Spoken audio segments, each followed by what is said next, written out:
On a crisp autumn morning, the Faith Renewal Church in Atlanta was filled with the harmonious voices of its choir, the air perfumed with a sense of devotion and peace. Pastor James Anderson, a figure of calm authority, stood at the altar, his sermon prepared to uplift and inspire his congregation. The stained glass windows cast colourful patterns on the pews, echoing the serene atmosphere of a typical Sunday service. However, the tranquility was abruptly shattered when the back doors of the church banged open with such force that several parishioners turned in alarm. Laura Thompson, her face etched with unmistakable distress and fury, made a beeline for the altar. In her hand she clutched a gun, her grip tight and purposeful. The congregation's singing faltered as whispers and gasps filled the room, each member frozen in a mix of confusion and fear. Laura's presence, so starkly contrasted with the peaceful setting, marked the beginning of a confrontation that would unveil hidden truths and change the lives of many. Laura's voice echoed through the vast hall as she marched down the center aisle, her eyes locked on Pastor James Anderson. The congregation watched in stunned silence, their previous joyous worship replaced by a tense atmosphere of impending conflict. "You can't ignore us any longer, James!" Laura shouted, her voice trembling with a mixture of rage and desperation. As she stopped, a few feet away from the altar, she held up a small hand. Emma's. The little girl clung to her mother, visibly shaken by the sea of unfamiliar faces and the severity of the moment. "This is Emma," Laura declared, her voice cracking under the emotional strain. "Your daughter, James.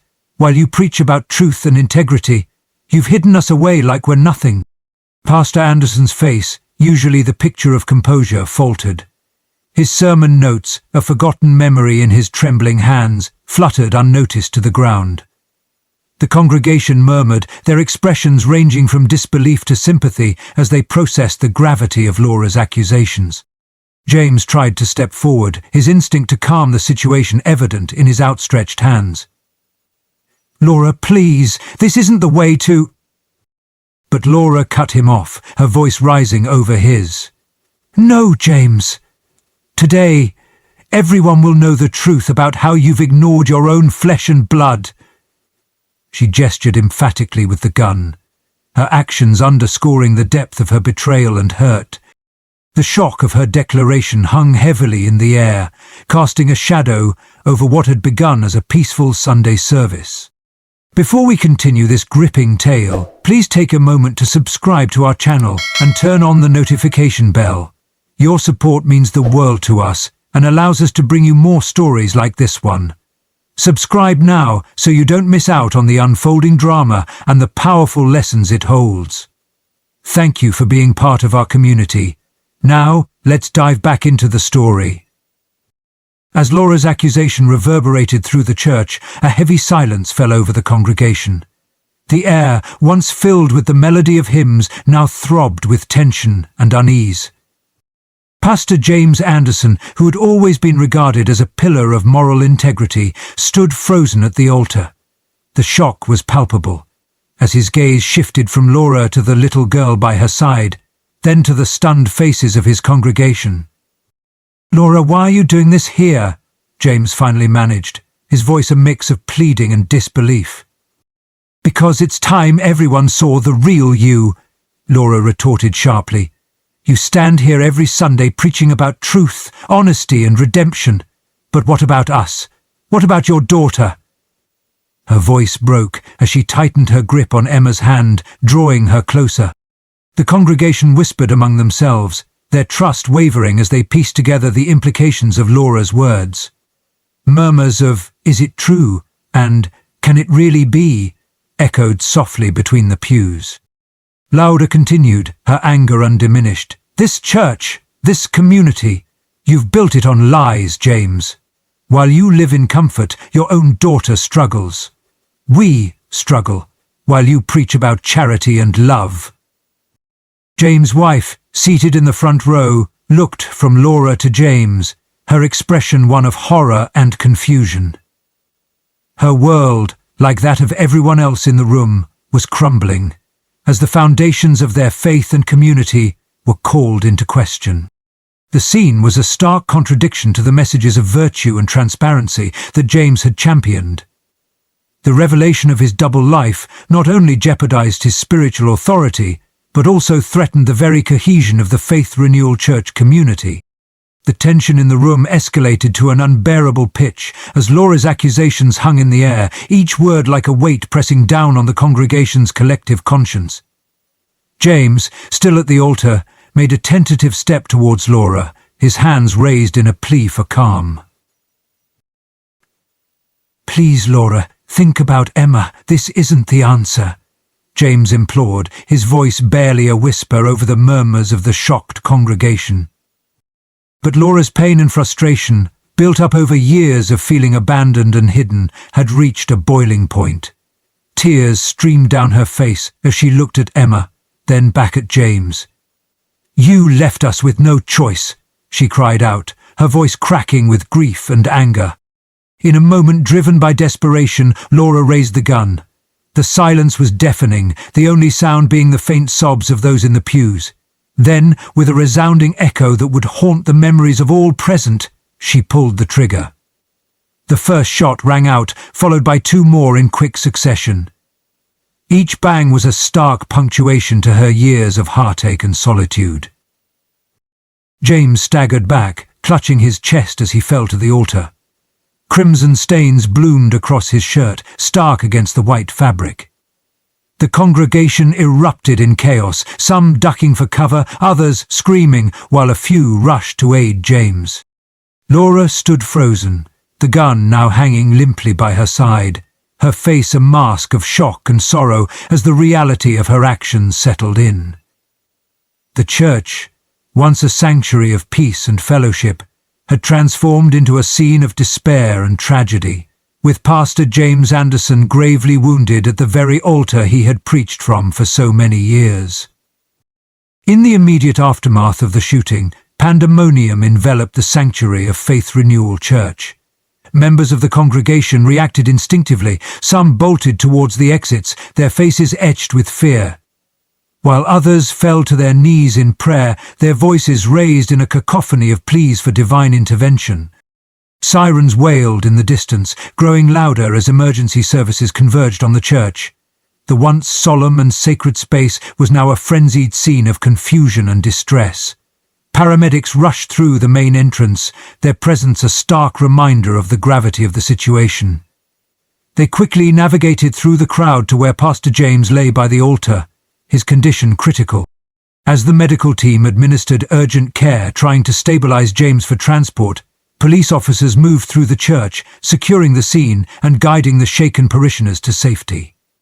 They approached Laura with caution, who remained in a state of shock, the gun now set aside on the cold floor. Her eyes, red and swollen from tears, followed the paramedics working on James, her expression one of profound regret and despair. The officers gently, but firmly, took Laura into custody, handcuffing her as they led her away from the scene. Her last glance was towards Emma, who was now in the care of a church member, confusion and fear written all over her young face. As Laura was escorted out of the church, the doors closed behind her, symbolically and literally altering her life and the lives of all involved. Outside, the church grounds were swarming with more police and media, their cameras and questions directed at anyone who might shed light on the horrific events. The community, so tightly knit around their faith and their pastor, found themselves at the epicenter of a tragedy that would ripple out and affect many, questioning the very foundations of their beliefs and As the investigation into the shooting at Faith Renewal Church unfolded, detectives dug deeper into the lives and finances of Pastor James Anderson and Laura Thompson.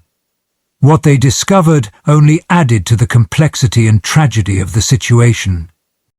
Investigators learned that James had been secretly diverting church funds to support Laura and their daughter Emma. These payments had been cleverly masked as part of the church's charitable outreach programs, with falsified documents and misleading budget reports to cover up the truth.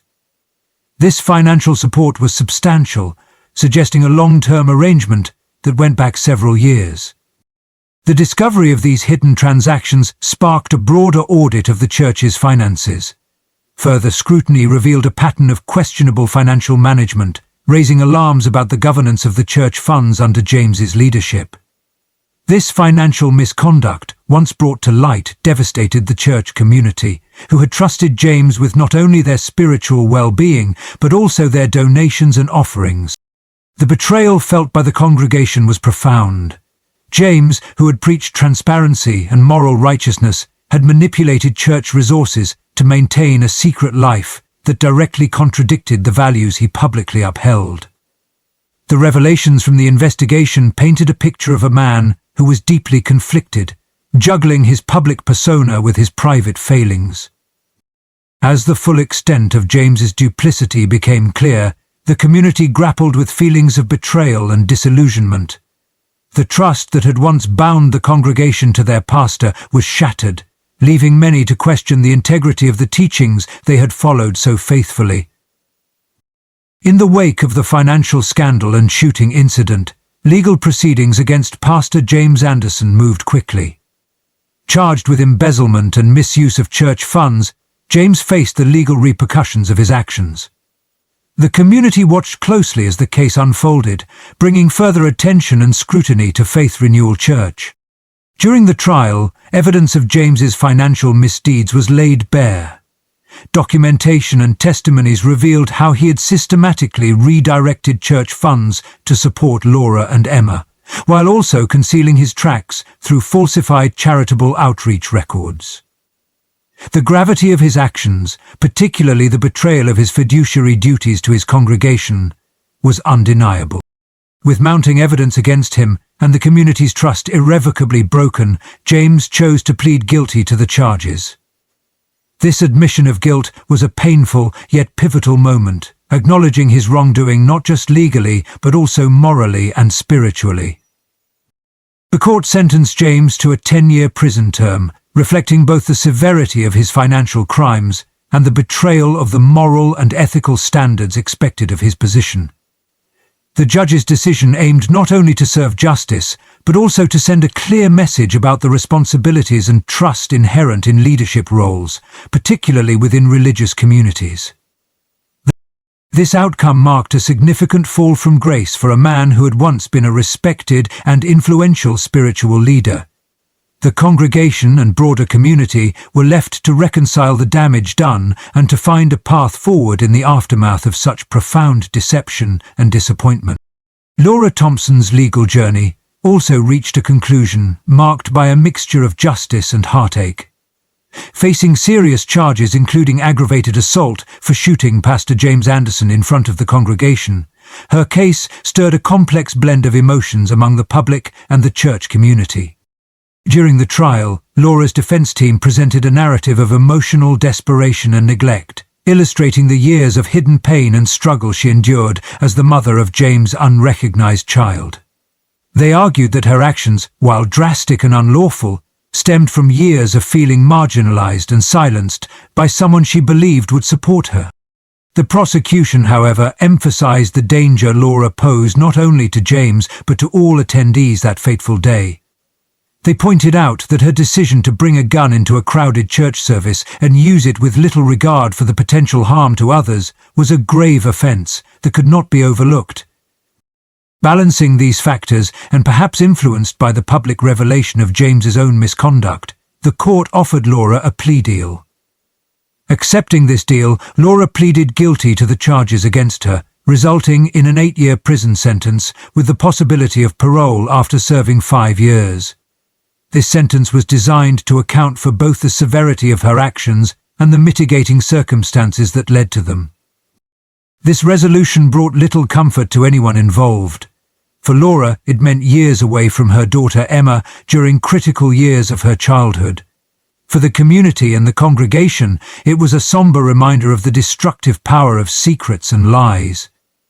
The sentencing closed one chapter of this tragic saga, but the repercussions of that day would continue to resonate in the lives of all the people Laura and James had touched.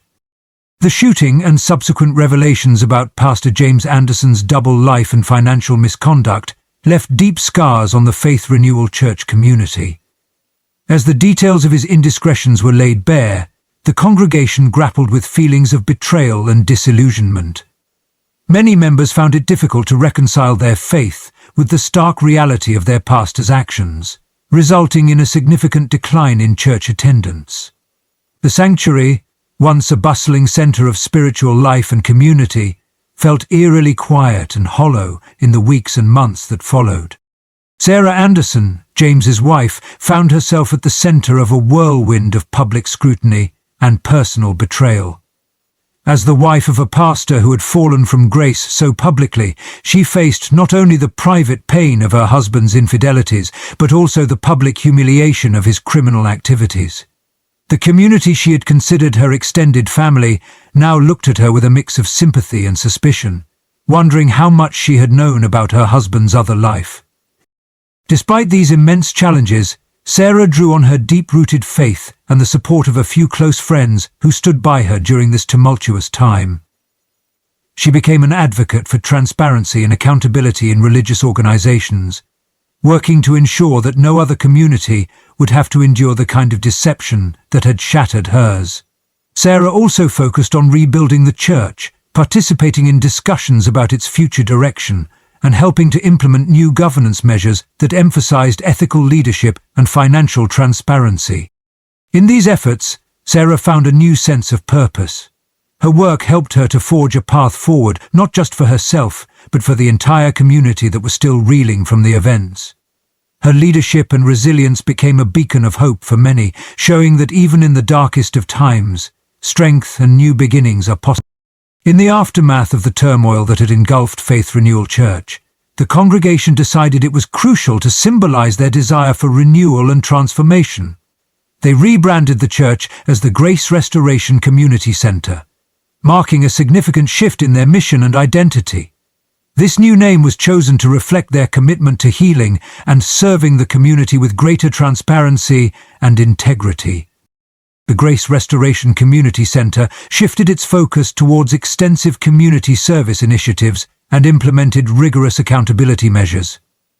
These changes were part of a broader effort to regain the trust of the community and to make amends for the past misdeeds under Pastor James Anderson's leadership. The church leadership, now more diverse and including lay members, worked diligently to ensure that all financial dealings were transparent and that governance was participatory, involving the congregation in key decisions. Individuals within the church also embarked on their personal journeys of recovery and reflection. Many found it necessary to reconcile their personal faith with the disillusionment they experienced. Small groups and workshops became frequent, providing a space for members to express their feelings, seek counsel, and support each other in rebuilding their spiritual and emotional strength. Sarah Anderson, amidst her advocacy and leadership within the church, also found this period to be one of profound personal growth. Her resilience in the face of public and personal trials inspired many around her. She focused on her own healing, attending retreats and counseling sessions, which helped her process her grief and the betrayal she had endured. The transformation of the church into a community center became a testament to the congregation's resilience and commitment to embodying the principles of grace and restoration. It served not only as a place of worship, but also as a vibrant hub for community support, outreach, and healing, truly living up to its new name and renewed purpose. If you haven't already, please take a moment to subscribe to our channel and turn on the notification bell. Your support is crucial as it helps us continue to bring you compelling stories filled with betrayal, deceit, and crime, just like the one you've heard today. Stay tuned for more deep dives into complex narratives that reveal the darker sides of human nature and the redemptive power of truth and resilience. Don't miss out on our upcoming episodes. Subscribe now and join us as we explore more intriguing and thought-provoking stories. Thank you for your support.